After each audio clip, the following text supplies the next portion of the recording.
Nick Rogness.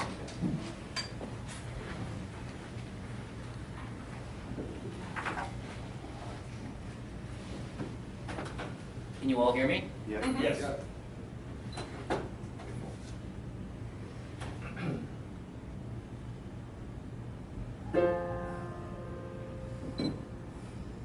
Oh, say can you see by the dawn's early light what so proudly we hailed at the twilight's last gleaming, whose broad stripes and bright stars through the perilous fight o'er the ramparts we watched were so gallantly streaming, and The rocket's red glare, the bombs bursting in air, gave proof through the night that our flag was still there.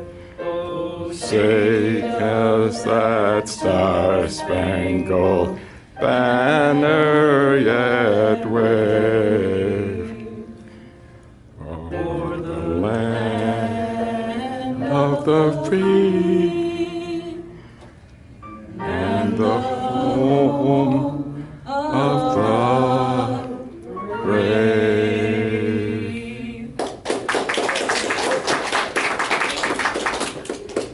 Thank you, Nick.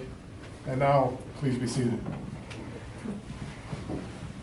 I want to welcome everyone here today to the 2024 Pennsylvania Forward Convention.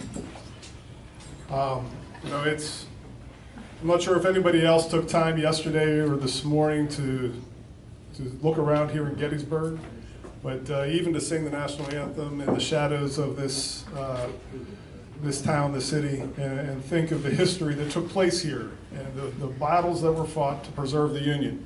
And we're going to take that battle on in a different way moving forward, and that's part of what we're here to do.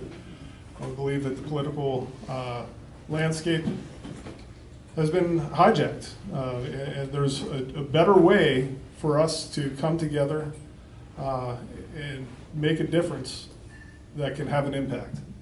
So I want to thank Ben and Nick and Kelly and Jack and the rest of those who helped to bring things together for us to be here today. Originally, I thought I was going to take 2 minutes and 20 seconds to give a welcome speech. That seems to be the appropriate time for a speech in Gettysburg. But then I saw Ben gave me a half an hour, so I'm going to share a few extra words while we kick things off here today. It was just a year ago, a year and 2 weeks actually, that we gathered here in the same city to form and adopt our bylaws and make Pennsylvania Forward an official entity and launch as a political body. We set some lofty goals of how we were going to progress, and thanks to the contributions of many in this room, the sacrifices of many in this room, we've been able to take huge steps forward in accomplishing that goal and setting the pace for change in Pennsylvania politics that can influence politics even beyond our own state. We're going to hear from some of those people as the day progresses. Craig Snyder's here to talk some about forward messaging and how we can go out and speak about what it is that we're doing, what it is that we're out to accomplish. Well, we have our candidates joining us to share what has motivated them to step up and run as a forward candidate and bring a message of change and how important that is.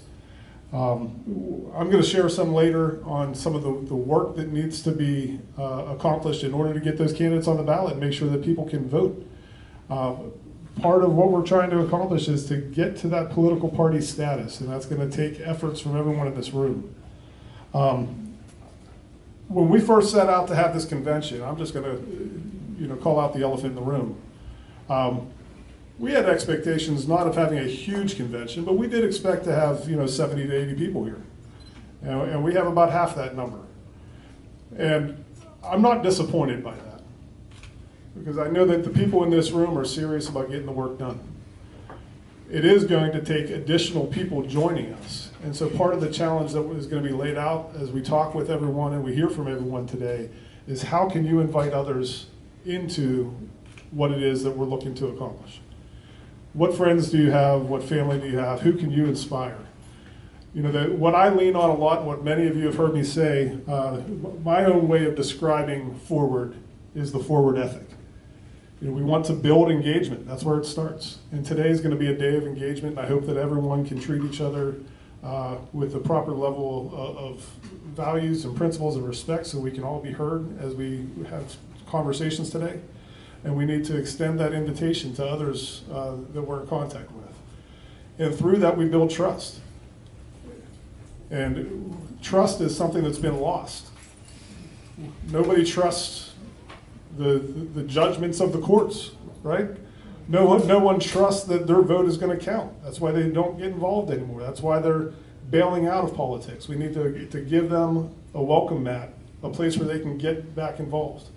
We need to build hope that if you get involved, if you speak up, if you are going to stand for something, it can actually influence change. It's not going to stop just at a meeting. We're not here to play politics. We're here to actually bring about change. And that's where the I is, and we're going to inspire action. That action starts with showing up here today. It's going to lead to knocking on doors or standing in parking lots to get signatures for our candidates. It's going to lead to having conversations over coffee or over a beer or over a family dinner. There's lots of other ways that we can invite people to take action alongside of us and actually influence change. And it all will lead to building a community where we don't have to be fearful when the topic of politics comes up. We can be emboldened that politics can bring us together, that we can have that hope that things are going to get better and that our children are going to have a better world than what we're experiencing today. That was always part of the American dream, was that things are always getting better. You have a chance to have a better life and build a better future. And there's many that don't have that hope right now. It's leading to record deaths of despair that we can't afford to see continue. It's leading to lots of discouraging words, lots of hate and vitriol, things that we can't tolerate. But we can't combat hate with hate. I like to, often I'll lean into, and I'm not promising you I'm not going to get this t-shirt and use it when I'm not collecting signatures. But I've definitely put the hashtag out there on my social media where it just says, I hate politics. Because that's how most Americans feel right now. They're tired of it.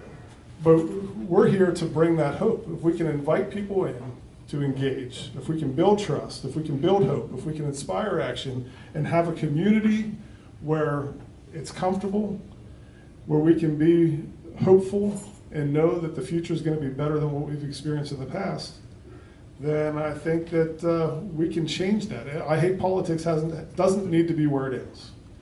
And so that's what we're here to talk about today. So thank you for joining us for that. Even though Ben gave me 30 minutes, I went beyond my 2 minutes. I'm going to stop right there and just get the day on. Through that, I shared some of what to expect as we get into the afternoon session. We also have a democracy panel. We have leaders from March on Harrisburg and Fair District joining us for a panel to answer questions and share some of what their organizations are up to. And I think that through those conversations, we need to judge for ourselves individually, where are we on board? How can we get behind the actions that they're doing and support their organizations? Through that, we can build alliances.